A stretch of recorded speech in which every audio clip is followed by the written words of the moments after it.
This goes beyond what can be accomplished in the classroom.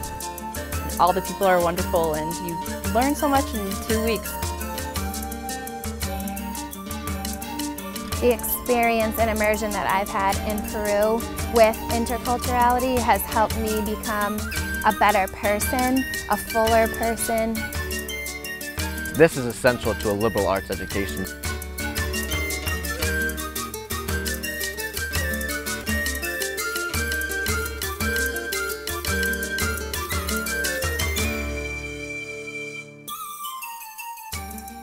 The thing that stood out the most for me would probably not be the differences that I saw, the different people, the different, how they live, the different cultures, the languages, would be the similarities between people. And I liked Cuzco because it's really a place of nature. Like, you see all the mountains and it's like the most beautiful landscapes I've ever seen.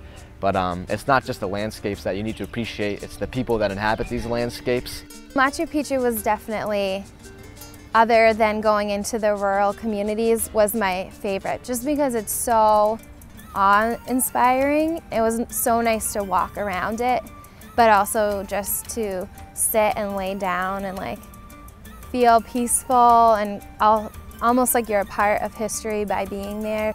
The fact that a short-lived empire built all of this and you're standing in the middle of a colony or a town that's like centuries old, and the genius that they had in building all of this around you is amazing. So this is a once in a lifetime. It's a sign. The Incas are with us.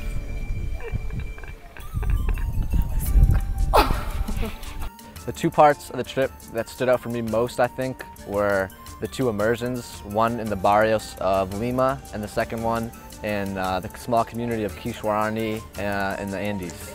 I can tell you that it was a real immersion, because we got to spend time with families that live in a very poor area in Peru, and it has, opened my eyes. That is something that I had literally no expectations for, because I had never heard of a barrios. I didn't know what it was. If you're just told about the poverty or you're just told about their living situation, you don't get the full perspective of everything going on. And you also don't get what their human experience is, and I think that's the most important thing. In the immersion, it really provided the students an opportunity to experience it as the members of those communities experience it.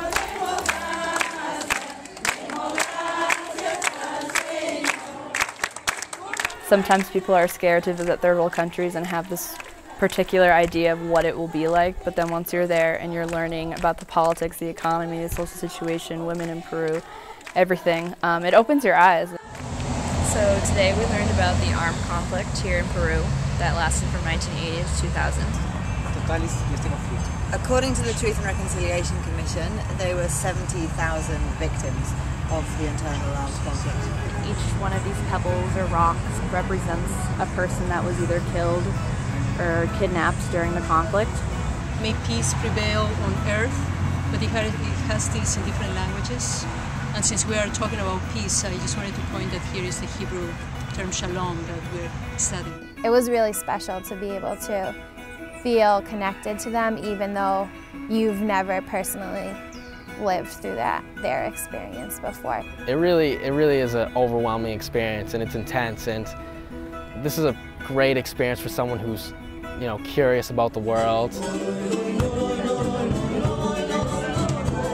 The experience was a great experience. I've never been to a foreign country before, so it was very nice to get a feel for different cultures and understanding that there are many, many, many different cultures out there. We learned so much in the past 2 weeks about Peru and its culture and the Incas, and we're so happy to be here. I assumed that it was just going to be interesting to learn about another culture.